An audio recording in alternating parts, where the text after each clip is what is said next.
గార్డెన్లో మొక్కలు పెంచుతున్నాం, మనం వాటికి నీళ్లు పోస్తున్నాం, అన్నీ చేస్తున్నాం. ఎందుకు? పెరిగి పెద్దవై మనకి ఆక్సిజన్ ఇస్తాయన్న ఆశే కదా. జామ్ నా కోసం ఇన్ని చేస్తుంది కదా నాన్న. కనీసం తన కాళ్ళు నొక్కైనా రుణం తీర్చుకోకూడదా? అది కూడా తప్పేనా నాన్న? ఏదో భూతద్దంలో చూసేంత తప్ప నాన్న? మీరే చెప్పండి. ఇది తప్పంటే ఏ శిక్షకైనా నేను రెడీ.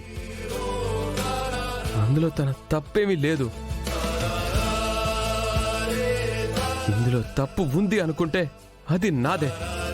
నన్ను శిక్షించండి. నిన్నెందుకులా శిక్షించాలి? అసలు తప్పే ఉంది.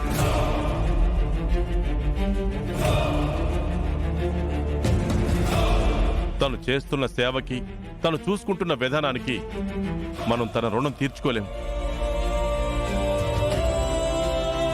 నీకసలు వేరే పనేం లేదా నిషా? ఎప్పుడు ఏదో ఒకటి చెప్పి రాద్ధాంతం చేయడమేనా నీ పని? నోరుందని రాద్ధాంతం చేయడం నీకు బాగా ఇష్టమా? ఇప్పుడే చెప్తున్నాను, ఇంకోసారి ఇలాంటివి చేయకు. గొడవలు పడ్డం హాబీగా పెట్టుకోకు.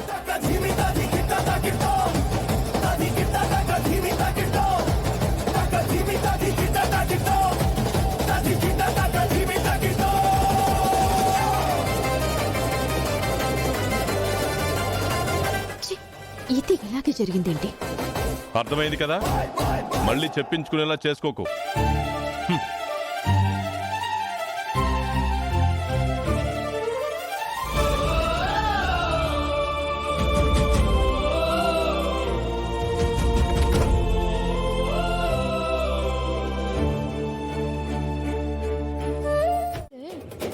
నువ్వేమో నోటి మీద లెక్కలు వేస్తున్నావు.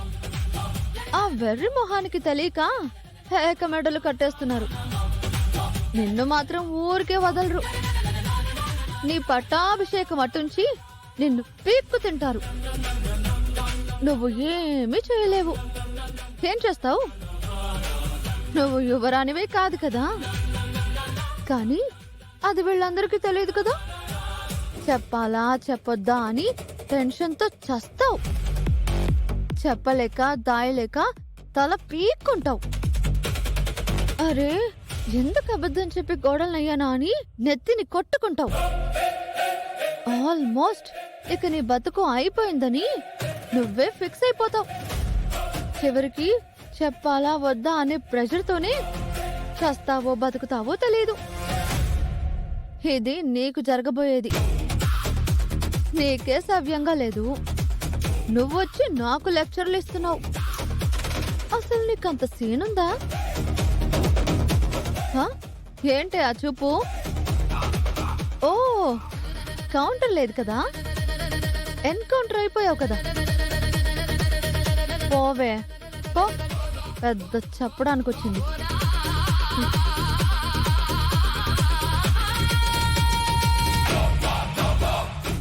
ప్రేమ్ బాబు మీద ఇంత ప్రేమని పెట్టుకొని నీలో నువ్వే నరకం అనుభవించటం దేనికన్నదే నా బాధ చామంతి. ఇంకా దాచుకోవడాలు వద్దమ్మా. నేనిప్పుడే వెళ్ళి ప్రేమ్ బాబుతో మాట్లాడతాను. ఏదో ఒకటి చేసి మీ పెళ్లి చేసేస్తాను. ఆగత్తా ఆగత్తా. ఏంటి చామంతి? ఇది సమయం కాదత్తా. ప్రేమ్ బాబు పైన పడిన మచ్చ పోయేంత వరకు మనం ఎలాంటి నిర్ణయాలు తీసుకోకూడదు. అలా చేస్తే అయ్యగారు నిషామ్మకు మాటిచ్చిన దానికి వ్యతిరేకమవుతుంది. కరెక్టే, కానీ నిషా చెప్తుంది నిజం కాదని మనం నమ్ముతున్నాం కదా చామంతి. మనం నమ్ముతున్నామత్తా, కానీ అది అబద్ధం అని ఇంట్లో వాళ్ళందరికీ నిరూపించాలి కదా.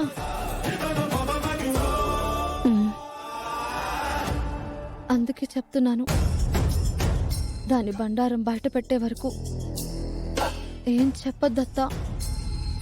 సరే చామంతి, నువ్వు చెప్పేది సబబుగానే అనిపిస్తున్నా ఇంకా ఎన్ని రోజులని మీకీ వేదనని నన్ను వేధిస్తోంది.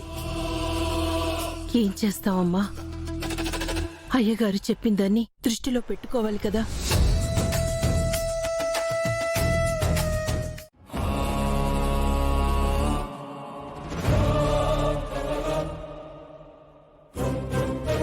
వీడిక్కడున్నాడేంటి? ఇంకెన్ని రోజులకు తగ్గుతుందిరా? మరి ఆ పని చేయకుండా ఉండాల్సింది. ఏం చేశాడో, ఏం చెప్తాడో, ఎందుకన్నా మంచిది వీడియో తీస్తాను.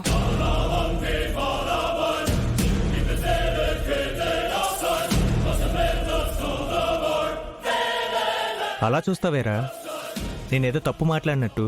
రేయ్, నా ఫ్రెండ్వి. ఇలాంటి మాటలు నాకు బూతులుగానే వినిపిస్తాయని నీకు తెలీదా?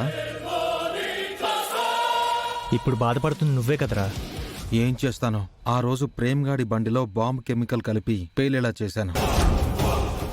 అది నా చేతికి పడి ఇలా అయిపోయింది. వాడు రికవర్ అయ్యాడు, కానీ నా చేయి మాత్రం రికవర్ అవ్వలేదు. ఇది బయటికి కనబడకుండా గ్లౌజులు వేసుకుని తిరుగుతున్నాను. తగ్గించుకోవడానికి నీ దగ్గరికి వస్తున్నాను. నా టైం ఇలా ఏడ్చింది. ఛే! కరెక్టేరా, నీ పాపం పండి నాకు దొరికావు. అలా కాదురా, నువ్వు ఈ కోపాలు పగలు తగ్గించుకోవాలి. అదిగో మళ్ళీ బూతులు మాట్లాడుతున్నావు. ఈ గుణగాడు తగ్గడం అనేది ఈ జన్మకి జరగదు. వస్తాను.